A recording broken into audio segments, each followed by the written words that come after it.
Khandesh express हायवेच्या प्रस्तावित संरेखनामुळे फुलंब्री तालुक्यातील चौका गावातील सुपीक शेती, घरे, शाळा आणि पाणीपुरवठ्याच्या विहिरी बाधित होण्याची शक्यता असल्याने सुखना बचाव जन आंदोलन संघर्ष समितीच्या वतीने ग्रामस्थ आणि शेतकऱ्यांनी महामार्गाचं संरेखन 1000 मीटर पश्चिमेकडे सरकवण्याची मागणी केली आहे।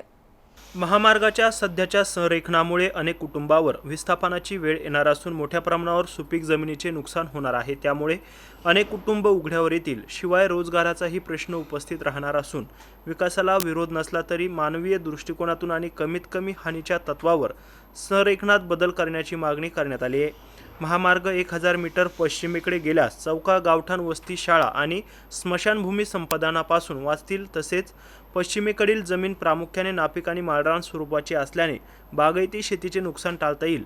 यामुळे गाव दुभंगणार नाही। तसेच मंदिर, पाणंद रस्ते आणि दळणवळण व्यवस्था अबाधित राहील। विस्थापन आणि पुनर्वसनाचा खर्च कमी होऊन कायदेशीर अडचणीही टळतील। तसेच या प्रकल्पाचा खर्च आणि वेळ वाचण्यास मदत होईल, असं भारतीय राष्ट्रीय महामार्ग प्राधिकरणाचे प्रकल्प संचालक तसेच जिल्हाधिकाऱ्यांना देण्यात आलेल्या निवेदनात समितीने म्हटलं आहे।